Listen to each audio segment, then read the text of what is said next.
Anybody that was paying attention to the Vespa market, whether you were a dealer or just an enthusiast, knew who Victor Vespa was. What if your favorite TV show wasn't just filled with laughs and exciting finds, but hid a much darker, more dangerous story behind the scenes? What if one of the stars of a beloved show suddenly died under mysterious circumstances, and the people closest to him had more than just grief on their minds? Today, we dive into the shocking and mysterious death of Frank Fritz, the star of American Pickers. Was it truly a stroke that took his life, or was there something more sinister at play? And why are two massive names in reality TV now at the center of an investigation that could turn their worlds upside down? Stay with us as we unpack the strange details of Frank's untimely death, the toxicology report that didn't add up, and how two of the biggest names in TV, Mike Wolfe and Rick Harrison, may have played a much darker role than anyone imagined. Let's dive into the chilling details. Frank Fritz was a man who seemed to have it all: a sharp eye for treasure, a knack for storytelling, and a heart that resonated with viewers across the country. For over a decade, he and his co-star, Mike Wolfe, crisscrossed the United States, unearthing hidden gems and relics from forgotten corners of history on American Pickers. The duo became a staple in reality TV. Frank, with his scruffy beard, sharp wit, and keen sense for junk, was beloved by fans. He was the kind of guy you felt like you knew, like you could sit down and have a beer with him. That's why when the news of his sudden death broke in early 2024, it hit fans hard. According to the official reports, Frank had suffered a stroke, a sudden, tragic event that left viewers grieving. But for those who were closest to Frank, the story didn't add up. Frank wasn't just sitting idly by, he was making real efforts to turn his life around. In the months leading up to his death, Frank had been eating better, exercising regularly, and steering clear of alcohol. He even looked healthier than he had in years. His cousin Jeff, who had been close to Frank, spoke to reporters shortly after his passing and confirmed that Frank was in great health. So why, just a few months later, did Frank suddenly collapse on the kitchen floor? It seemed as if his death came out of nowhere. Was it really just a health issue, or was something more serious going on? The night before Frank collapsed, he had dinner with Mike Wolfe and a small group of old friends. One of those friends, Susan, later recalled that Frank seemed unusually tired and complained of feeling nauseous. But Frank brushed it off, as he often did, and finished the night by going home alone. Frank's death didn't just raise questions about his health, it raised alarms about what was in his system when he died.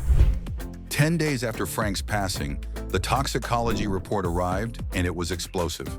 High levels of benzodiazepines, powerful sedatives, were found in his blood. These weren't medications Frank had been prescribed. In fact, the dosage levels were shockingly high, almost 10 times what would be considered a normal therapeutic dose. These weren't drugs he was supposed to be taking, and they certainly weren't prescribed to help with a stroke. The results were a game changer. No longer was Frank's death a tragic health event. It looked more and more like a case of targeted poisoning. But who would do such a thing? And why? As the investigation continued, it became clear that something was seriously wrong. The FBI launched a full investigation, and they uncovered bottles in Frank's bathroom with labels that had clearly been tampered with.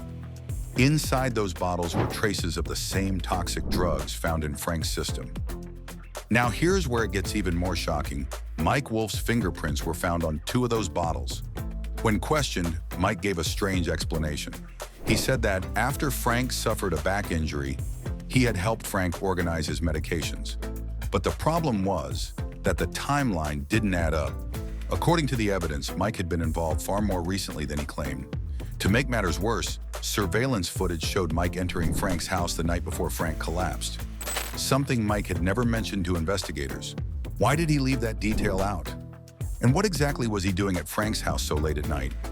Frank himself had left a voicemail just a few days before his death. In the message, Frank sounded unsettled, his voice tinged with suspicion.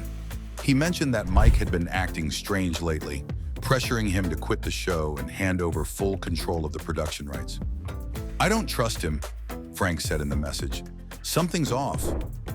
It was clear Frank had known something wasn't right, but did he know enough to recognize that his life might be in danger? As the FBI investigated further, Mike's story began to unravel. Under intense pressure, Mike changed his tune. He now claimed that he wasn't acting alone, that Rick Harrison, the mastermind behind Pawn Stars, was involved as well. Yes, you heard that right. Mike pointed the finger directly at Rick. But why would Rick be involved? What could he possibly have to gain from Frank's death? Turns out the answer lies in the business side of American Pickers. While Rick Harrison had made his name as the star of Pawn Stars, he also had significant investments in American Pickers, specifically in the spin-off shows and brand partnerships. Rick's company had invested heavily in these projects, but there was one problem. As long as Frank was part of the show, Rick couldn't fully control the entire brand. Frank held partial rights to the show's production, and as long as he remained involved, Rick couldn't pull off the kind of deals he wanted. In short, Frank was standing in the way of a massive business opportunity for Rick. The emails between Rick and Mike, which were eventually uncovered by the FBI, painted a picture of manipulation and pressure. One email from Rick to Mike read, "Frank is slowing things down. He's holding up progress. If you want this to work, you've got to act quickly. I'll back you up all the way." This wasn't just business advice. This sounded like a call to action. The money trail only added fuel to the fire. Payments labeled brand consulting support were traced from Rick's company to Mike's. These payments, large and frequent, seemed to have no real justification other than to grease the wheels for something bigger. But after Frank's death, Rick remained silent. No public statement, no condolences, nothing. Instead, Rick made a series of cryptic phone calls to Mike and released a brief legal statement denying any involvement in Frank's death. But there was more.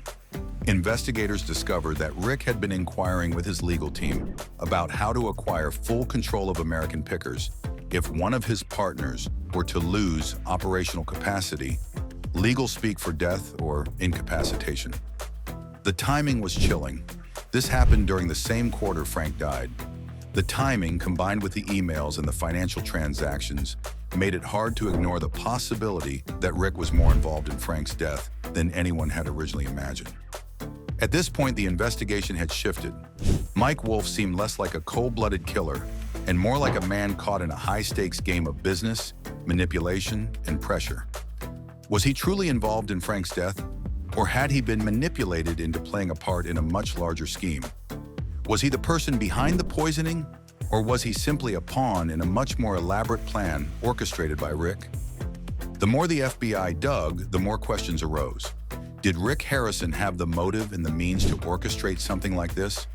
Or was he just another victim of a desperate and greedy associate? The evidence was mounting, but the truth remained elusive. So who do you think is really responsible for Frank Fritz's tragic death? Was it Mike, caught in a web of lies and manipulation? Was it Rick Harrison, pulling strings from behind the scenes to control the empire that was American Pickers? Or could there be someone else entirely, pulling the strings in this twisted drama? Let us know your thoughts in the comments below. Who do you think had the most to gain from Frank's death? If you're as hooked as we are, don't forget to hit the like button, subscribe, and leave a comment with your theories. See you in the next video.